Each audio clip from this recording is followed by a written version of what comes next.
Tachyon Anomalies was a new event that was added to Marvel's Avengers on April 22nd, 2021. At the time, the event temporarily added the much-requested feature to allow players to use multiple of the same hero on one strike team online. So, on today's video, I'm going to be looking back and giving my thoughts on the Tachyon Anomalies event, and maybe I'll learn how to spell Tachyon. Or anomalies, for that matter. Stars and Stripes! Hello and welcome to another carrotscraps video, and by another, I mean the 69th. So huge disclaimer up front, this is going to be a review of the Tachyon Anomalies event, as it was when it came out in April. There's been a lot of story and gameplay updates to the game since, and a lot of news, and I'm not really going to be talking about that in this video. I will briefly touch on recent news about the game, but generally speaking, this is a review of the event when it came out. So keep in mind that the game has changed a lot since April, and that these are my thoughts about the game back then, and the event as I experienced it at the time. So with that out of the way, what is the Tachyon Anomalies event?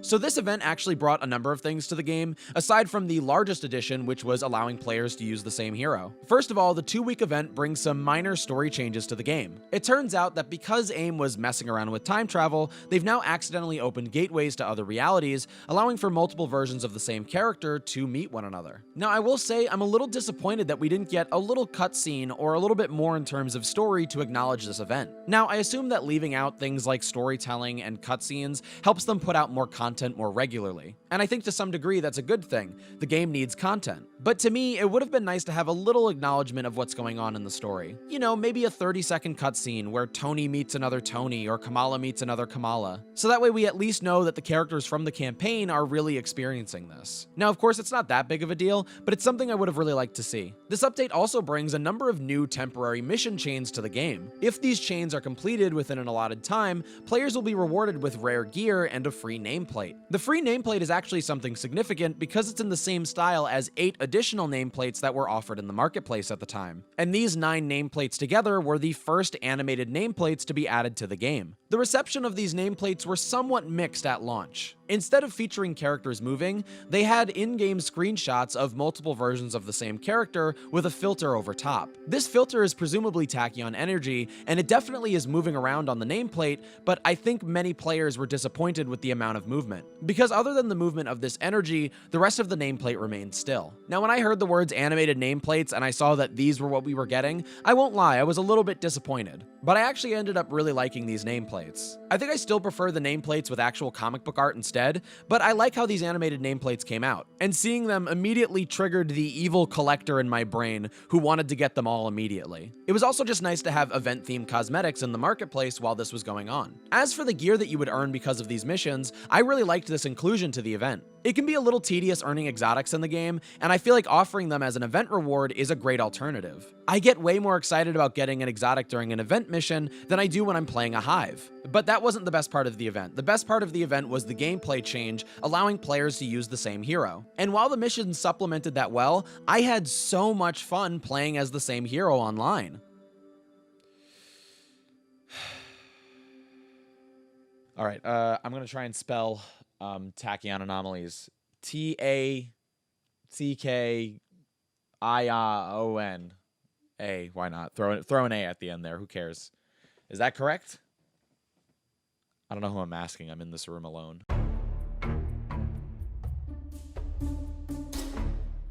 So in Avengers, I never really had a problem with getting to play as my preferred character while online, so it wasn't like this event fixed any issue that I had previously. Most of the time, if somebody is playing as a character I wanted to play as, I'll just choose someone else, and since I love all of the playable characters in the game, it's not really that big of a deal to me. But something that was really interesting about this event that I didn't expect is that most people wanted to play as the exact same character at the same time. Not that there was a specific character that everybody wanted to play as, but that people had fun matching their characters together. It was as if the goal for most players was to make the entire strike team one person. And I think that's just so silly and awesome. Now, keep in mind, the new missions that were added to the game temporarily did incentivize players to choose the same character on a team, but I think most of the time, people weren't doing this out of an obligation, they were just doing it because it was fun. At least that's the vibe that I got. While playing a mission during the event, there were always these little moments events where another character would kind of prompt you to wear the same skin as them, or before the mission it felt like other players were trying to get you to play as the same character. Whenever the stars would align and everyone would get on the same page, I'd find it so hilarious that everyone was playing as the same character wearing the same skin. Now, I guess on like a gross level, it could be considered peer pressure,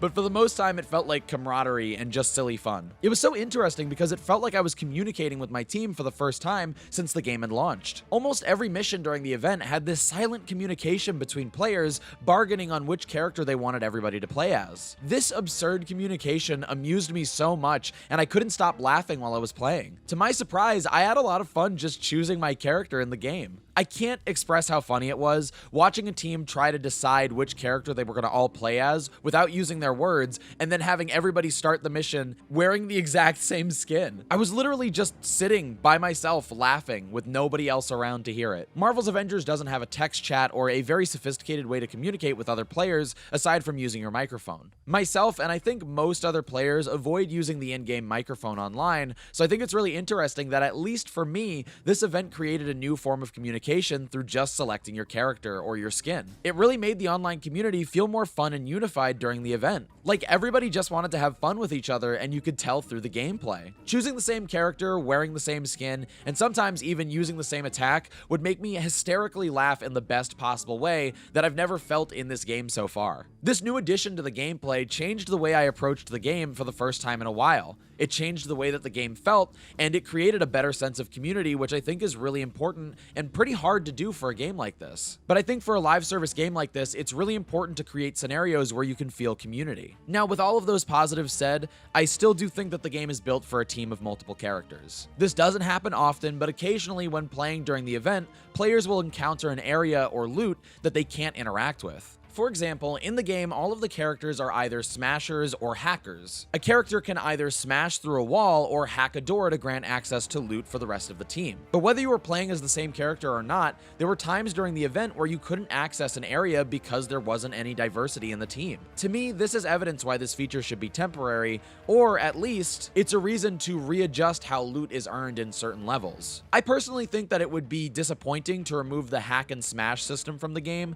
because I think it encouraged team diversity, and I really appreciate that. But it's definitely something to consider, and it was really disappointing when I was playing with a team and we'd all collectively realize we can't get to that strong box. Like, that we made a bad choice with our team. Then again, maybe the hack and smash system is working exactly as intended now, allowing players to choose whatever character they want, but also subtly reminding them that they do need to incorporate a little bit of thought when constructing your team. So on second evaluation, I actually like the hack and smash system when combined with the Tachyon Anomalies event. In fact, it might work even better now that this mechanic is in the game. But I know not all players are actually into the hack and smash part of the game, and I wanted to give both sides of the coin on that subject. Another thing I thought was odd about Tachyon Anomalies is that it didn't offer the community that plays the game on single player the ability to have multiple of the same hero on their team. By that I mean you can have multiple of the same hero while you're playing online with other players, but you can't have multiple of the same hero if they're just your AI team. I feel like this is a really big missed opportunity, especially since normally there's a lot of support for those who play the game on single player. Even though I don't really use that feature, I'd really like to see this added to the game in the future if Tachyon Anomalies is revisited. You know, if. Very strong if, you know what I mean? There's no if, it's coming back soon. But overall, like, wow. You know, this feature didn't necessarily fix a problem that I experienced in the game, but it provided an absurd amount of fun that I didn't expect to have. I felt the most connected with the player community while playing the game than I've ever felt before, and I think the developers should look at why that is and apply that to future features and future events in the game. Anyway, let's try to spell Tachyon again. It's T-A-K-E-O-U-N.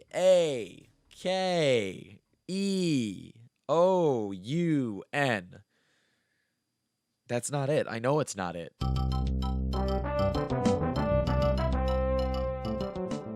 Recently, it was confirmed that the feature first introduced during this event would be returning as a permanent feature in July of 2021. Now, when it comes to this news, on one side, I really love that they're adding this feature because it's nice to see that the developers are listening to the player base. A lot of players have wanted this feature since launch, and a lot of players asked for this feature to be permanent once it was introduced. Making this ability permanent shows that they're listening to their player base and that they want to make changes to the game that fans would like to see. That being said, on the other hand, I wanted to really quickly give my thoughts thoughts on why I don't think that this should be a permanent feature in the game. First of all, I love having diversity on teams when playing online. For gameplay purposes especially, I think it's cool to have a team with various different abilities. While it was really fun to have an entire team of the same character, I'm afraid that that fun is going to wear itself out quickly when you're always faced with that possibility online. I mean, what if 75% of the player base decide that they want to play as Black Widow, and then that's the only teams that you see online? I feel like that could negatively affect the experience. Also, for story purposes, while obviously superheroes can team up across the multiverse, I personally liked having the in-universe Avengers form a team with one another instead of across multiple universes. Now, obviously the world of Avengers isn't grounded, but I like the fact that the story of the game only briefly touched on the multiverse. I will admit that this is mostly a personal preference. I'm a little spent on multiverse stories, but still I liked the world that they created in the campaign, and while it's fun to visit the multiverse, I would like it to be kept to a minimum. The other reason I'm not a fan of this feature becoming permanent is because I think it works really well specifically as an event. Events are very important for the live service ecosystem, and I think the ability to play as the same hero is a perfect idea for a reoccurring event in the game. It changes the gameplay enough to make Avengers feel different temporarily, and it's a feature that a lot of players want, so it regularly brings people back to the game. Especially given how other events have been handled since Tachyon Anomalies, I just think that this feature would have made the most sense as a reoccurring seasonal event. I feel like that could please both parts of the player base, the players who want this to be a permanent feature, and the players who would rather not have it in the game. But that's just how I feel about it. Even though I would prefer this not be permanent, I'm happy that so many players are getting a feature that they've wanted for so long.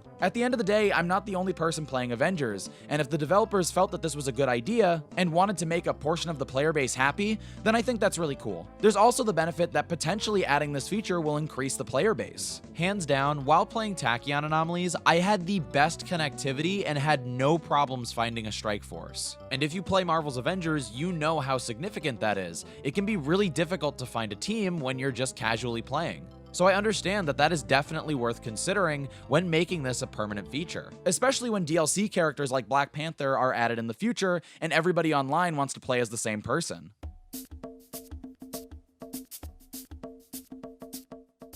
Before I go, I want to reiterate that I had a lot of fun with this event. In the end, Tachyon Anomalies provided what I loved most about this game: fun. Surprisingly, I had a lot of fun just choosing the same character as other players in my strike force. And I think there's a lot to learn from this event specifically to keep people coming back to the game in the future. Whether these events are just playtests to see how the community feels about a new piece of gameplay, I think that future events should try their best to introduce some different gameplay to make the game feel really different temporarily. I think what I've learned most with Tachyon Anomalies is that that can really positively affect the game, and that I think that is the right direction for an event.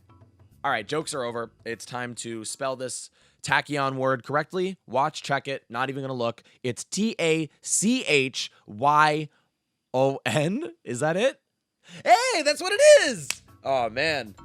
You see, okay, so at this point, I've had to write it and copy and paste it so many times while writing this review and while making social media posts that I think it's just been burned into my brain. But I was a little worried there for a second.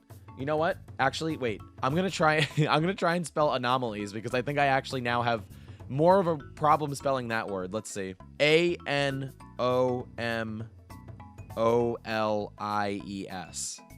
Nope, that's not what it was. Anyway, that's gonna do it for this video. If for some reason you enjoyed this video, don't forget to give it a like and to subscribe to my channel for more. If you're familiar with my channel, you know I cover a wide variety of topics, and I'm always going to make the videos that I want to make, but if you see a video that you like, let me know, and I'll try to prioritize that kind of content in the future. If you want to watch me play video games live, check me out on Twitch at twitch.tv/carrotscraps, and all my other social media, Twitter, TikTok, and Instagram, are at carrotscraps as well. So I want to thank you again so much for watching, and I'll see you soon.